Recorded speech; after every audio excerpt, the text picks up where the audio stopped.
Game. Shay. Hi, hello everybody. Hi, welcome back.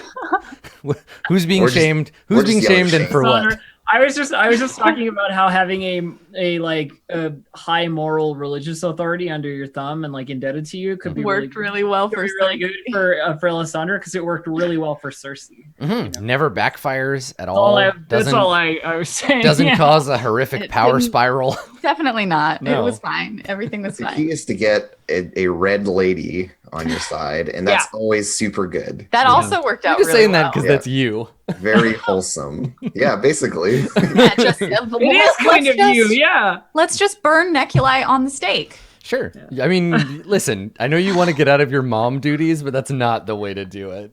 Like you could give him up for adoption, or I'll just hand him off to Reza and then burn them both at the you stake. definitely don't have to make your kid into a crispy critter. It's fine. So Jesus, Mom of the Year award goes to. So joy. Oh, okay, yeah. Let's begin. Actually, you know what? I have a thing, but I wanna maybe lead into it with. I'm gonna come back to you. So Lodowick, I don't have. I'm gonna let you set your scene because I don't have like a particular thing to sort of jump on you with. I have some other stuff, but where do we see you? What are you up to? Lodovac is not doing anything super interesting. I'm sorry. It's all very talking to people, finding out things. So it's probably him at his desk, as he was, whenever it was a session ago, 2 sessions ago, and said, this time the abacus is away, the writing toolkit is out, and he's penning this letter, or he looks like he's been at it for some time, because he's trying to work out a way to describe his idea for Carpathia after the conversation that he had with Katerina, about like a people's protectorate, a militia, whatever, and trying not to make it sound like either overly violent or crazy or a money-making scheme. Yeah, or like treasonous or sedition. Yeah, those things too. Because like someone with a bunch of money writing someone else a letter, you're lucky that the Magus isn't around because this is precisely the kind of thing that if he got his hands on it, he'd be like, "Oh hell no, you're dead. That's it. You're thrown into prison forever." Because the idea of giving weapons to peasants is like it's pretty revolutionary. Maybe it's too revolutionary. It often goes poorly for the nobility when that happens. It sure does. Yeah, it's historically not been good for the nobles, but okay. So, but you're not. There's no police state now. There's no one to read that letter. So you have a little bit of that freedom. It's a bit difficult for him because he's noticing the more he like writes it, the more he's seeing what he always assumed was just like a healthy level of disdain for the nobles, being something that could come about from it. It's like, I don't really want to kill them. Like, I don't want to get rid of them. They're just not helping, and they should be helping. And so I'm going to do a thing to help because I can. Yeah, right. Does it even occur to Ludowick that this could go like a bad way? That giving, like, arming and training the peasants to defend the kingdom, they might turn that violence inward? Or are you too much... Like, there's a moment here where, I mean, we don't get... This is the great thing about a role-playing game versus, like, a movie or a TV show. Like, I can ask you directly what your character is thinking and feeling. Does it occur to you at all that this could go to that bad place? That we could get all French Revolution on the... I guess it'd be earlier. They'd be like Peasants Crusade or whatever. But yeah, what do you think? I think it occurs to him as a follow-up from his sort of instinct,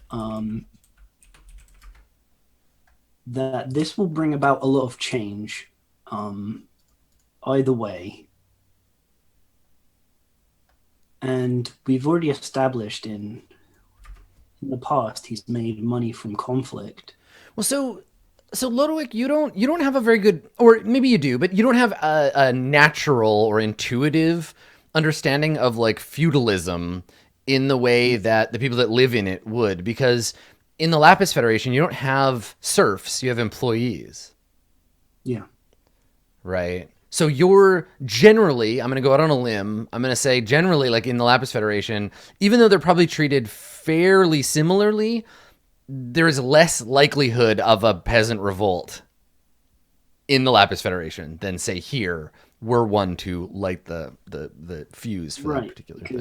Because being an employee and having the people you rely on also give you that little bit of leeway in as much as you have money and you get to make decisions. Yes. Is much better at placating people than we won't kill you. Yeah, or that like you're a serf because God says you should be a serf, right? Right. Like there's still a lot of that, but like this place, I'm just wondering if Lodwick has a good gauge on the danger of the political situation. I don't think so. Yeah, I kind of don't think so either. He's not learned, and as much as I want him to be kind of philosophical, I don't think there's really any room for him to have an understanding of those sorts of things conceptually. He's not philosophically grounded. He's idealistic, right? Like he's rich his and engagement with idealistic. This, comes from this totally different place, an untrained one. Yeah. Yeah, so this is all very new and very confusing to him. So he's probably not super aware of what's going to happen. So he's probably just causing. Oh no, what have I done? And I a person who doesn't know any better trying to help out. Oh no. Seems good. Okay. Yeah. So you're writing this letter to like a friend at home, or? Yes. Nice. Okay. I would love to circles up someone at home. Yeah. So this person you're circling, you're looking for someone. Tell me about them. Why do you write to this person? Let me look. No, my relationship was with a cousin who's in Stygia. No, I don't have anyone back home. Okay. So who would be an interesting person? Who would Lodwick think would be the best person to get information from? Possibly somebody who's worked as an intermediary for the mercenaries before, who's helped hire them or bring them across the sea. Yeah, so you could know someone in the Lapis Federation, like government, who has like part of the governing body of the Federation, who has hired a mercenary army for like defense against the pirates. Sounds good. I think that's relatively reasonable. Yeah. I don't want to be like too specific, so we can be interesting with them later. But yeah, I'm going for that information. Really. Well, and this is a person we'll only ever see through letters. Like they're not like to come here. Okay. So let me find the circles chapter, and we'll give you a difficulty. Do you want to make a link test first? Because this is the sort of link test that if you have an appropriate wise, you could fork right. Yes. Let me see. I've got merchant wise, bandit wise. This would be bandit wise actually if they've done that. Oh no, it wouldn't be bandit wise because I had to choose between bandit wise and pirate wise, and I thought I'd never need pirate wise, but now I do. I don't think you've ever used bandit wise, so if you want to switch that to pirate wise, it makes more sense for your character. I didn't realize I was from a seafaring place. Yeah, we determined all that after the fact. That's okay. Okay, I'll swap that over. I'll make a linked test.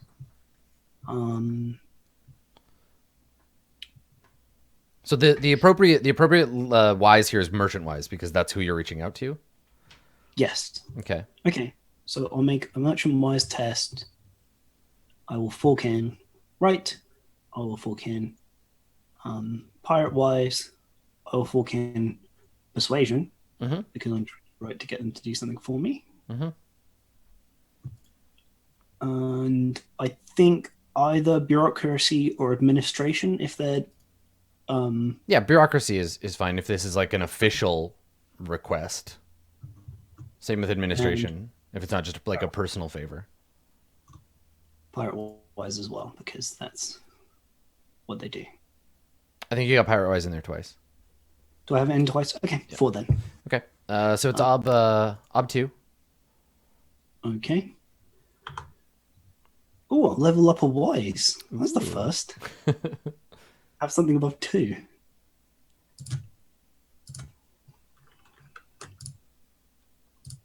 Okay. And you got the 3, so you get an extra die on your circles test. Perfect. Okay, now I have 3 merchant wise. I can start telling people about things about merchants. Okay, so you're writing home to a friend. So this is a person with a broad profession. You don't really care what their actual job is, just like a merchant who has done this thing. Same station as you, but knowledge or disposition different from members of the circle. So it's going to be ob 3. Of 3 circles Yes. is definitely something I can try. Yep. Ob 3, and you have 1 extra die. Now, do you have any reputations or affiliations you want to use?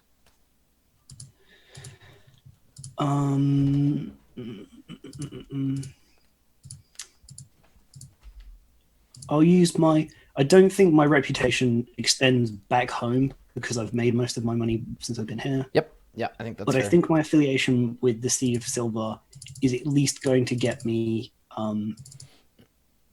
Let me check because Officially- your affiliation. I think it only applies to people who are in that organization, and he is not Does because it? the Seed of Silver is a local. Okay, in which Local case, lord. no. Then I'm just making a pretty tricky test. Okay.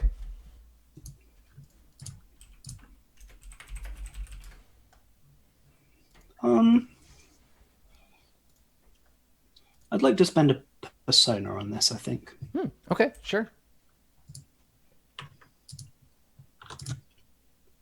And I did it Nice. with the help of that Excellent. persona. Thank you, persona. Okay. And my circles also goes up. Freaking sweet. So this person, I think his name is Lars. Let me find a good last name for him. Let me write him down. Von Trier. No, it's exclusively he's played by Lars von Trier, but it's not him. Episode 21 of The Burning Wheel, featuring guest starring Lars von Trier as himself. Let's call him. We'll do a nice simple one. We'll call him Lars Jansen, or Lars Janssen, if you prefer. Okay, so he is a colleague of yours, Ludwig, and knows mercenaries. Okay. Yeah, so I end up writing this kind of rambly, a little bit obviously confused, despite my best efforts, letter to him in confidence about asking about what he knows of mercenary practices, whether, like, I'm sure they've brought the mercenaries over not just to fight, but like some of their captains or quartermasters to train local stuff before. But that probably cost quite a lot because then they don't get a repeat business. I mean, I don't know that that's something the mercenaries usually do. Like, I think training a militia is it's a pretty different job. I don't think we've ever had, because normally when you train a militia, it's like an occupying thing. Like I mean, but also you're talking about like a different skill set too. Yeah. Like being a mercenary and being an instructor. Or a it's team leader. certainly possible, right? Like you may not want to get the captain of the mercenary company, but you might want to scoop the like guy who trains Yeah, the the people who mercenaries train the and be like, mercenary. yo, I know you're having a good time with this mercenary company being a member of the Black Fangs or whatever, but like I've got an opportunity for you in Carpathia. If you relocate, here's a bunch of money. which is interesting because then you're not going after the top guy. You're like, whoops, you're essentially just like stealing someone else's employees, which You're just poaching an You're poaching employee him, yeah. from a mercenary company. Classic business Yeah. practice. And that it's funny because that actually makes more sense for you and Lars too, to be like, oh, that's a good idea. Like I could do that. Ludwig the headhunter. So you write this letter, and what is the letter asking? Just is this just a friendly like, hey, things are weird in Carpathia. Let's talk, or do you want to start with a like, I have a business opportunity for you? I think he does the latter because that's what helps him formulate the letter in the first place and reorganize his thoughts. When it becomes more familiar and it's phrased as a business thing. Mm-hmm. Okay. Opportunity, owing to maybe he says like eldritch unrest of some kind. That's when in the text you write lol because it's not really, but you don't get it and it's kind of awkward. Yeah. And the people need stability of some kind. While I don't think I have the authority to hire the mercenaries, I was wondering if there was some advice that you could give me or a contact that can be made for a potential opportunity to train the people of the land to defend themselves when an ability is failing them, or like something along those lines. Mm-hmm. Now, what are you offering Lars Janssen for help? Are you like, I want you to be my partner in this? Are you offering like a finder's fee? I offer a finder's fee, but I let it be known that I'm open for like haggling. I will haggle with him. And that's I was gonna say, I'm trying to figure out what kind of test this is, like a persuade or a haggle. I think this is a haggle test. I think you are haggling by way of this letter. Yeah. So typically haggle is a linked test for a resource test. It is, yeah. That's true. So this is the haggle for the hiring. This is that haggle. This is the like, because you're gonna have to make a bunch this operation to like get a mercenary trainer to come here from the like fantasy Germany we've invented across the ocean. Yeah, it'll involve several tests. This is the first of them. So this is you circling up a merchant who you can then like haggle with for a fee to then connect you to the mercenary company's guy, who then you can make another test to scoop him out and bring him here and then work with him. Yep. I dig it. Okay. I dig it. Okay. So we'll do that haggling first. Haggling is based on I think it's an opposed test if they also have haggling. Oh yeah, you know this boy has haggle. Yeah. The irony of haggling with someone like this is that you both want him not to be as good as you at it, but you also want him to be good so when he haggles on your behalf from the home country, like you're like, I want him to suck, but not so bad that he flubs his part of the job. So I'm gonna make it easy and I'll give him the same haggle that you have. It's 4. Okay. So let me add a couple more NPCs to my list of 17,000 NPCs. So first, we need the King's Censor, Lord Radu of the House of Durham. Here we go. There's Radu, and he belongs to me. There we go. And then I need to create this new dude who is Lars Janssen. Hey, so why do you never want to try to get a deal when negotiating with a philosopher, Adam? Why, Andrew? Because they know all about haggling.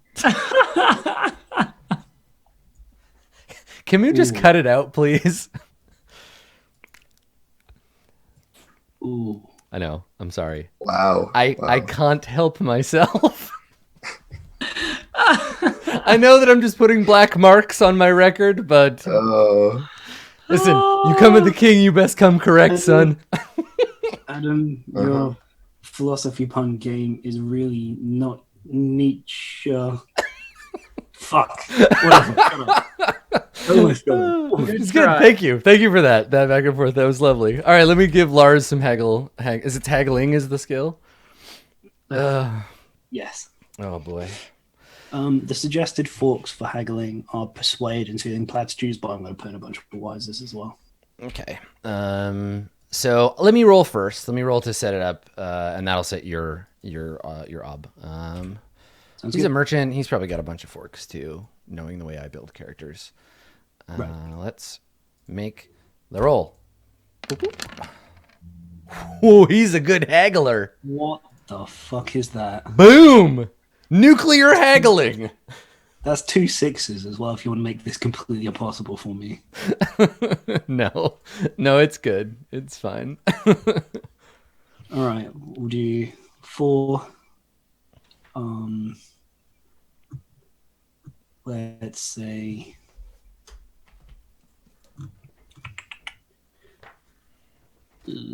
persuade. Let's say merchant wise again, because why not? Yep. Let's say he is acting in this situation as a supplier. Indeed. Supplier wise. Yep. Jesus. Not lord wise, not peasant wise. You can fork in right because that's the venue through which you are communicating. Oh, sweet. I'll do that. Because of the way communicating through writing works. Oh, can I fork, because I'm talking about this as a like philosophical kind of like idealistic thing. Can I fork in a bit of rhetoric? Oh, like he should be helping because you're doing a good thing for the people of Carpathia? Yeah, sure. Yeah. Awesome. Well, I've got one more dice than him, but I'm not going to roll that well. That's nuts. Good luck.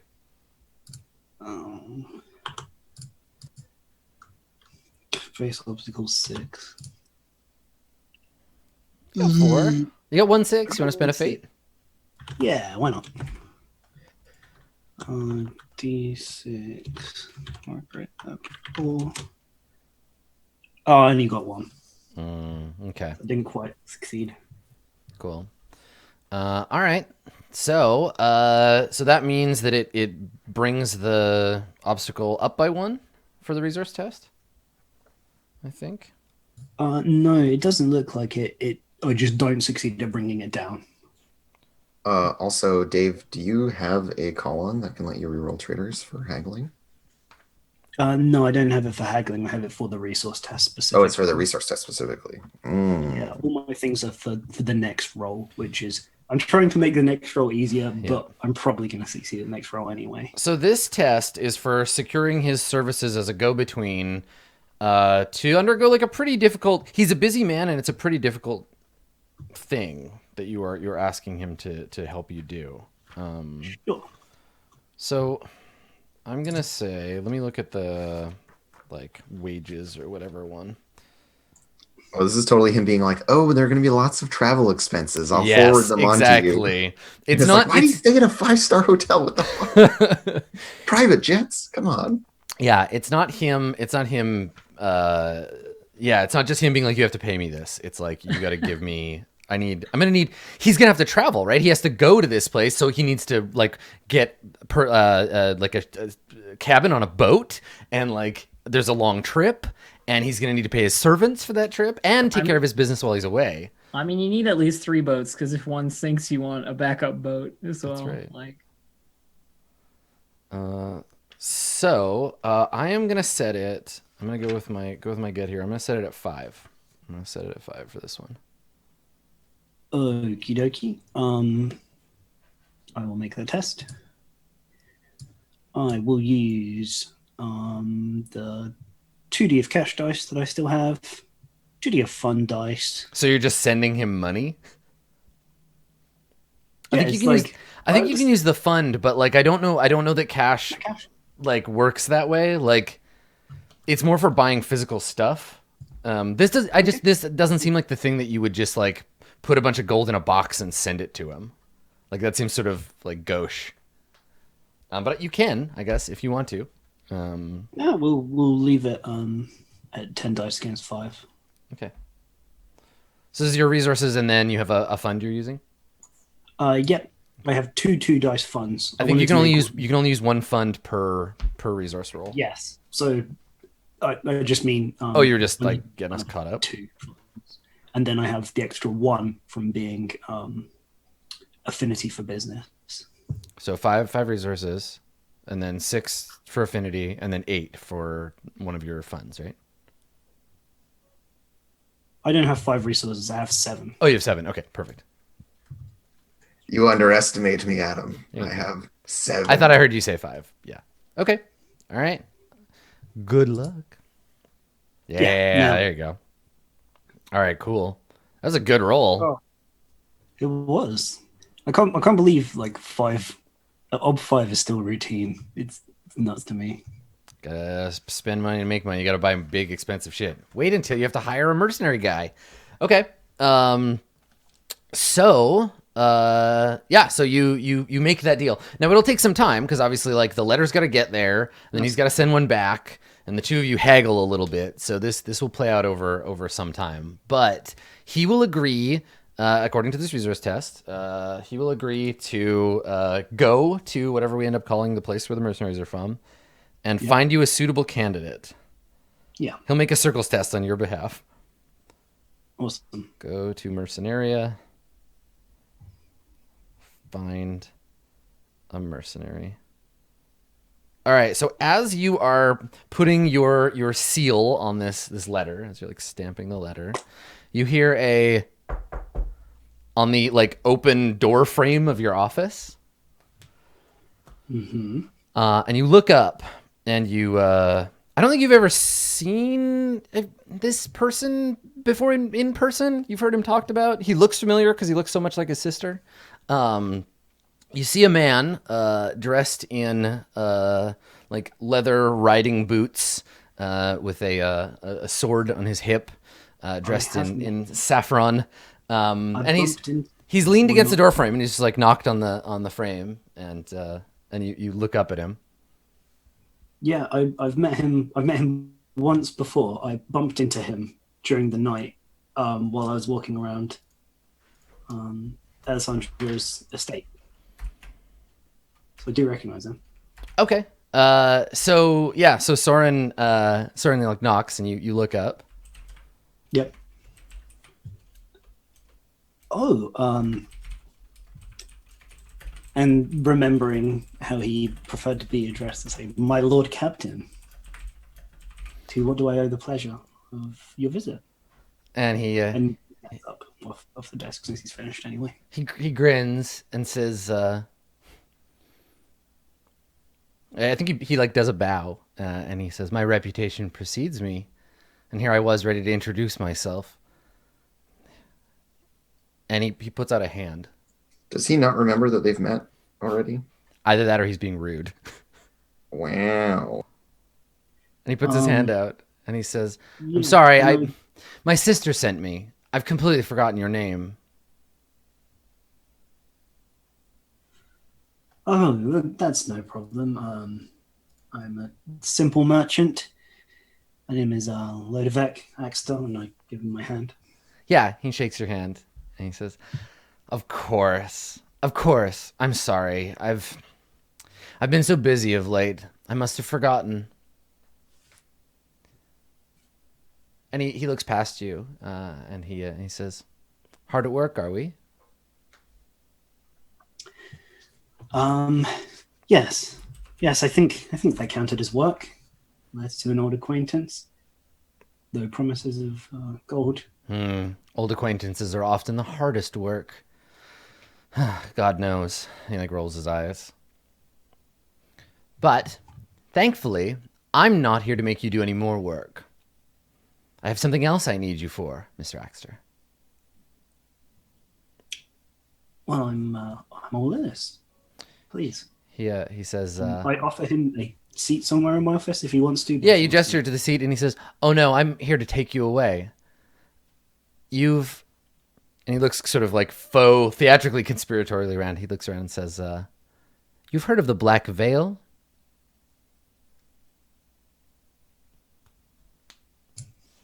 I suppose both theatrically back, he says. Hmm. A slightly disreputable place. Indeed, perfectly disreputable. I'm meeting some very disreputable individuals there, and I could use you along to grease the wheels of economy for me. My sister says you're good for it. I need you to finance a conversation. She's not wrong in that regard. Is this an opportunity for me or for her? I had thought that you and my sister were abed in this manner, that what was good for her was good for you.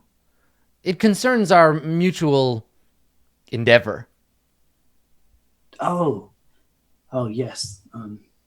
Please excuse me. I tend to become flustered when I don't have a contract I can fall back on to remember the exact wording of the Oh, arrangement. don't worry about being off your guard. I have that effect on people. And when he says that, you realize he's standing like weirdly close to you. He coughs nervously and says, yes, give me just a moment. I shall prepare some, how was it that you put it? Finances for a conversation? And just like goes into a cupboard and there's a block box there and it's just got loads and loads of money in it. And he's just like, yep. Yeah. So Soren Yep. politely looks away while you gather up some coin, and he says, as you're getting ready, he says, good. Well, let's go to this disreputable place and meet with some disreputable individuals and see if we can't give ourselves a reason for being as forgetful as we both seem to be today. And he puts his arm around you, and the two of you like head out with your bodyguard in tow. Yeah, I was about to say, are you going to try and hurry me along without getting him? But no, he'll follow. That's cool. Yeah. Okay. So meanwhile, at the Black Veil, Yeah. what is Joy up to? How's things going for Joy? What are you doing? Well, I mean, I've got an impending like doom clock on my head for whatever this punishment is going to be. But other than that, like my regular, duties around here, whatever Ekaterina tells me to do, is basically the operative word. So whatever, servant's duties that entails. Okay. But yeah, I mean, it's fairly rote for Joy up until whatever happens. Okay. All right. So I think you've been put kind of just to work, like doing miscellaneous tasks, right? Just like stay busy until we call for you. And you have noticed that Truth has been paying a special attention to you. Like every time you drop a glass or like bump into someone, Truth seems to be there watching you, right? Like every time you look up, you're like, God, and there he is. Just like gray eyes on you. Yeah, that's comfortable. What about a dear friend Emilio? How's Emilio? Emilio's life consists mostly of drinking and playing the lute and then being hungover and then playing the lute and then drinking and then being hungover. Repeat ad nauseum. That sounds about right. Yeah. I probably take whatever time I have that isn't menial chores taken up with, to be like, what's up, Emilio? I think okay. Well, let's have a roll there because I think he has, as with many of the other people who work here, he's detected that you're on the shit list. Oh no! And they are keeping people are keeping their distance from you. Even my erstwhile roommate. Yeah, I think everybody is just like, we don't know what you did. You fucked up somehow. Truth is treating you like someone who fucked up, and we are just going to avoid you Okay. so that we don't get your fuck up on us. So, and Emilio, in fact, has getting fucked over wise, and so he's going to use that to avoid you. But what skill do you think you want to use here? Because your intent is to like at least retain his attention. I think probably persuade. I think so too. Is the way it's done. It's just like, hey, what the fuck, man? You know, like, Right. Okay. you're being kind of an asshole. Sure. Well, so what this role will mean is that he wasn't. That he's like the only person who either through ignorance or whatever is just like still being okay and doesn't get why everyone else is being a dick to you. Yeah. Okay. Yeah. So make a persuade test. Okay. And Emilio's will is. I forgot that I put Emilio's stock as man baby. His will is 4. Okay then. And his getting fucked over wise doesn't apply here because you're just rolling like against the static number. Can I fork in falsehood and be like, I don't know why everybody's acting so weird. Totally, yeah. You're like, everything's fine. Why is everybody else being a dick to me? What else could I work in here?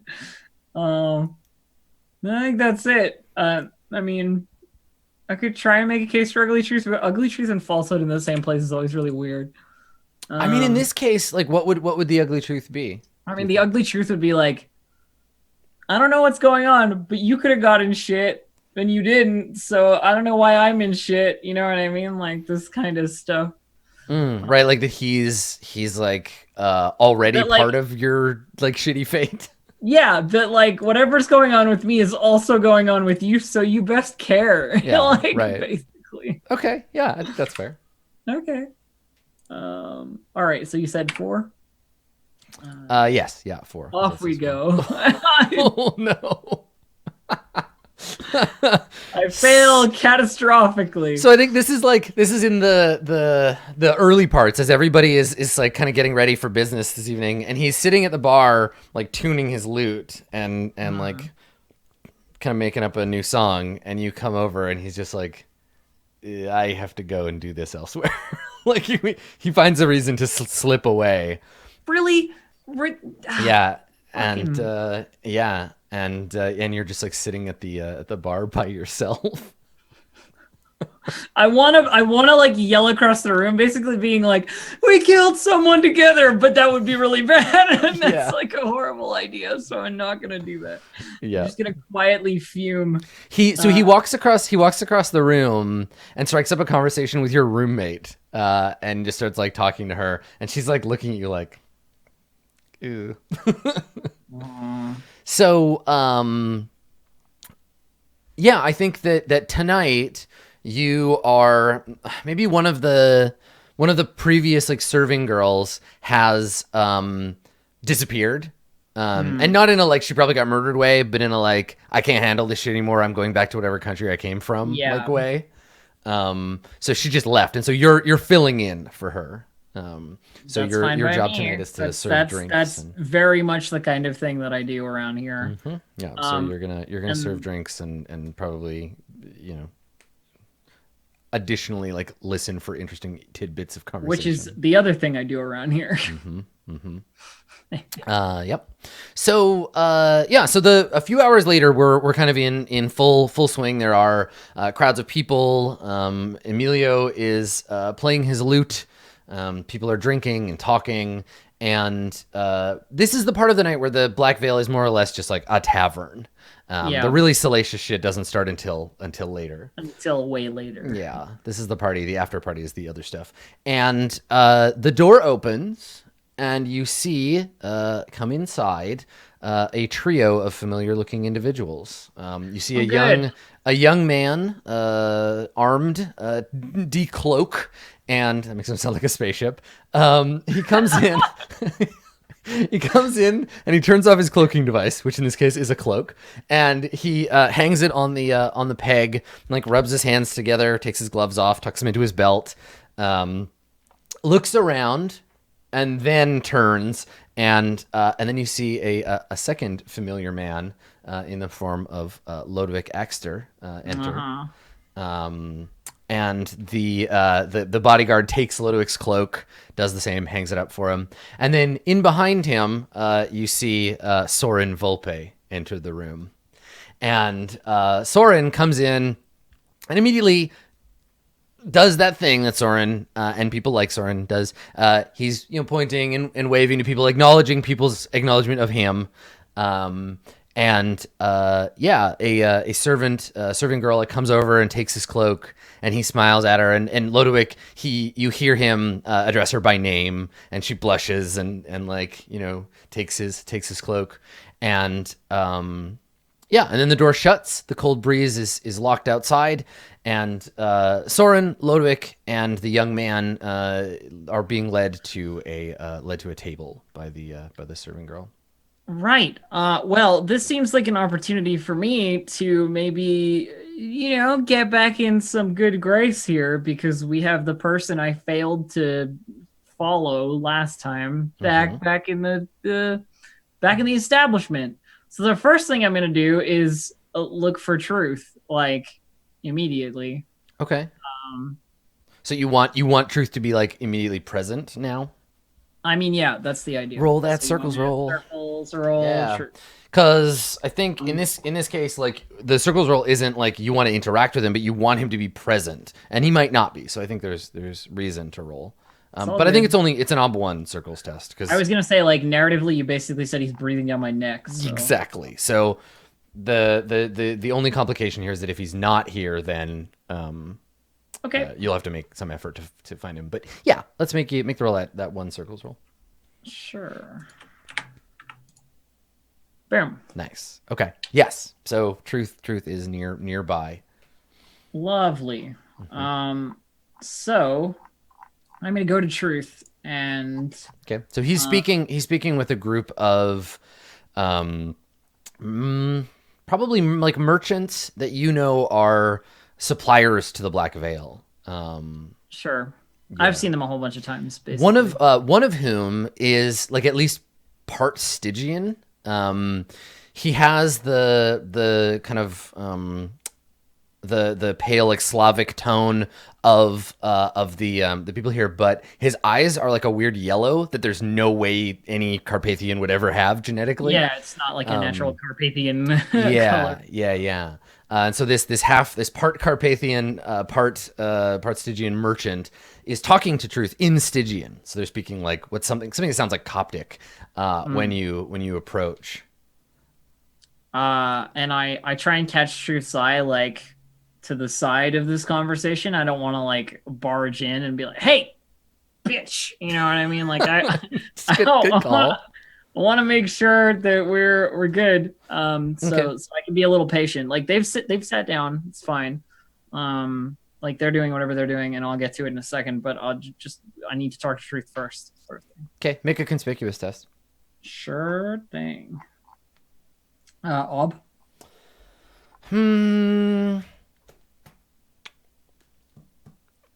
2. Okay. Can I? No, you know what? It's ob 2, but with 1 because truth doesn't. He's actively trying to ignore you. So we'll bump it up to 3. Oh, okay. Because it's not so much that it's difficult; it's that he's making it harder for you on purpose. Okay. Because he knows you want something, and he doesn't want you to have the things that you want. Rude. Can I fork persuade? Sure. Because you're trying to get his attention. You want him to think it's a good idea for him. All right. Well, let's fail a test. Cool. Oh dear. Okay. So it's not truth that acknowledges your attention. It's the merchant, which is embarrassing for both of you because now you've interrupted the conversation and truth didn't even have the opportunity to be like, "Excuse me a moment, honored guest." Yes, Joy. Instead, it's the merchant, and he says something to truth in Stygian, and truth, you can hear his teeth grind a little. And he turns and he says, Yes, Joy. We have some familiar visitors, and I was wondering what you'd like me to do with them. The merchant turns to you, and because he's the one, he thinks he's the one with all the power in this situation because you two are employees. He interrupts, and he says, he grins. He's got these like perfectly like straight, like white teeth, and he says, "Hello, little sister." And he like looks at you like he's like it's like taking you in.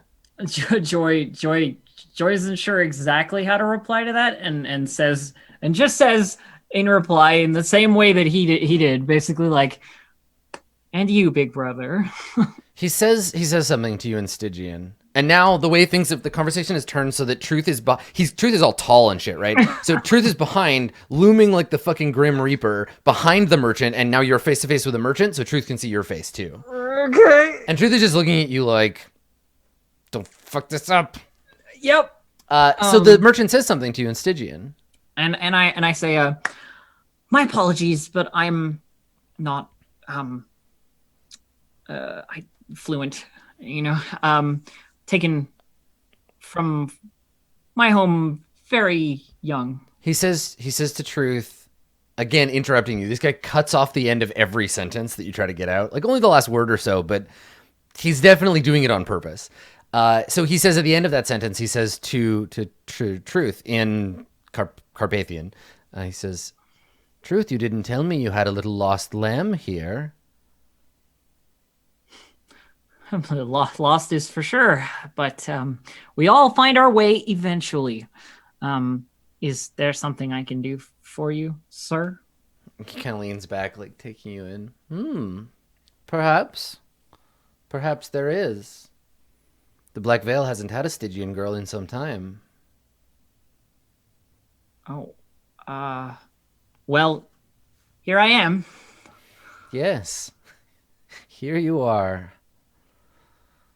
And where will you be later, my dear? More than likely still here. Good. Truth, send me this one again in a few hours, once we've concluded our business.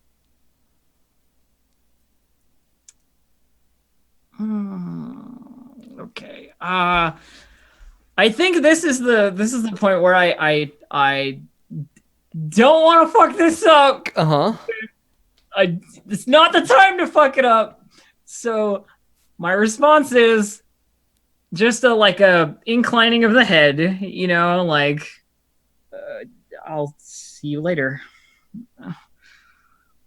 And then retreat from this situation and hope that Truth says something. Yeah, so you slip away, or you start to leave as that gives the merchant cause to turn to his friends, these other Carpathian merchants, and they start just like talking. He says, God, you catch the end of it, and as you and Truth kind of like move away, and he turns to them and he says, "I just can't help myself. A taste of home. It's in my blood, you see." And they all laugh like and whatever. And then Truth, you feel Truth's long-fingered hand on your shoulder, like grabbing, like not just your shoulder, but like your fucking collarbone. Like you can feel his thumb in your clavicle. And he says, "Those men are very important to this operation. You would do well not to displease them, Joy." I have no intention of displeasing them, Truth. Good. See that you don't. My question about them, I say, like thumbing towards Soren, Ludwig, and Oberyn. Yeah. Do you want me to keep an eye on them, or should I just leave it to her, like in gesturing some other serving girl? Yeah. He says, I know one of them. "Is that so? The fancy looking one. The Lord Captain." Mm-hmm. When you say you know him, how? We've met before. We've talked before. At court? He would recognize you. I can do something about that. Hopefully. See that you do. So, keep an eye then. He nods. Right. And I like as soon as it's polite for me to do so, I go back to what I was doing. So you start to leave, and he grabs your wrist and like yanks you back to him, and he says, "If you are lucky, our merchant friend will forget you. Stay out of his sight unless you wish to end this evening unpleasantly." And she smiles, a big jester smile, and says, "It wouldn't be the first unpleasant thing I've ever had to do. If it goes that way, it goes that way." And I think it's like very much like, I'm not gonna fuck this up, is her attempt here. Okay.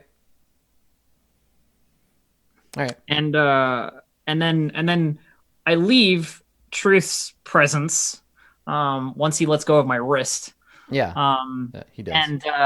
And like go into the back for some like grease or fat or something, like something like that, and just like slick my hair back a lot, and like go like quickly run up to where my room is and like dig under the bed for my disguise kit. I love that you're getting two things with this one roll, this one disguise, because looking like yourself and doing your job out in the main room is going to mean that the servant or the merchant guy is going to keep seeing you and be like, "Oh yeah, that's that thing I wanted. Oh yeah, there's that thing I wanted." But if you disguise yourself, the chances of you slipping away from his memory and him forgetting that he ever made that demand in the first place are much higher. And then you're hiding yourself from Soren. The only thing is, like, I don't think I can make...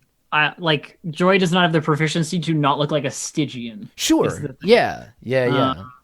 So it'll depend. It sort of depends on the role, because I'll be opposing it, right? That's how that works. But so she like kind of marks her cheek with like a line that looks like it could be a scar, changes like the form, like changes the way her face looks, sort of thing. Thankfully, the uniform of the serving staff of the Black Veil includes the eponymous veil. Yeah. So the eponymous veil is a totally great rapper name, and you can have that for free, the internet.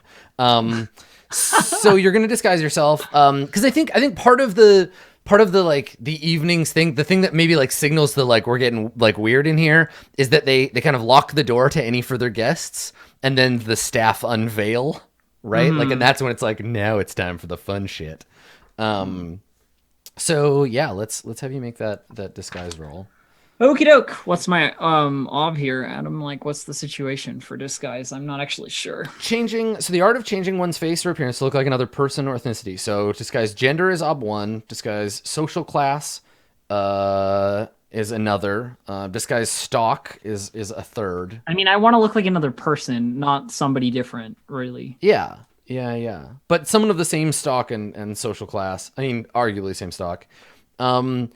So we'll call it. I think with ob 2, okay, you can look like a different Stygian. If you want to go with ob 3, you could, at least for the time being, disguise yourself as not a Stygian.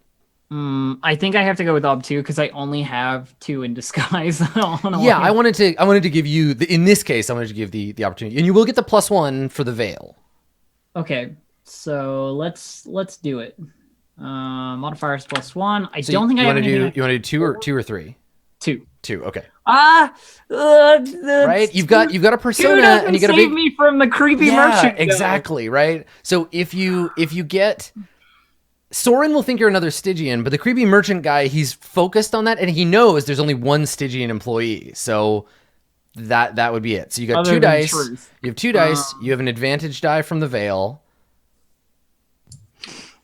It's not just Soren, by the way. That's true too. Like, yeah, Lodovik. Yeah. Fuck it, let's go for the 3. I gotta look as different as possible if it's also Lodovik. If you can get ob 3, none of them will. Yeah, none of them will. Can I fork inconspicuous? Hell yes. Cool. Do you want to spend that persona point? No. Okay. So how many dice do you have total? 4. Okay, 4 dice. I'm 4 dice. Ob 3. I'm not hopeful, but I also am interested in if I don't succeed in this, so it's fine. You know. I do not succeed. 2, but none of them are I have sixes. no possible rerolls. This is why Joy has so much fate, is because you always end up in situations like this where it's like, no, damn it, 5s. Plus side. Yeah. My disguise just went up. So Oh, nice. Okay. So yes, both the Stygian, the half Stygian merchant, and Soren and Oberyn, and then will recognize you. okay. And I don't think, because Joy is proficient at this, and failure is not here to make the characters look stupid, I don't think this is a why are you trying to disguise yourself situation. Like, I don't think it's obvious. I think Maybe you I just don't have the appropriate supplies to do the right thing that I need to yeah. do. I'm not usually into changing my hair is not enough. I'm not usually into the roles being like, haha, you look like a moron, unless Yeah, that's on like, the table. Like, I'll put that kind of thing up there. But yeah, I think you just you can't make the disguise that you wanted. Oh, and you have a kit, so roll a d6. Yeah, I yeah. did my writing kit earlier as well. Oh yeah, thank you, dude. I was going to ask what the rules for them. Well, Okay, it's fine. Because it's just on a 1, it like goes bad. On a one it's expended, yeah. Yeah. Okay. Cool. All right. So we see you. I think with a tray of drinks, walking towards the table, nervously. Got the veil on and the uniform. And that's when we go to break.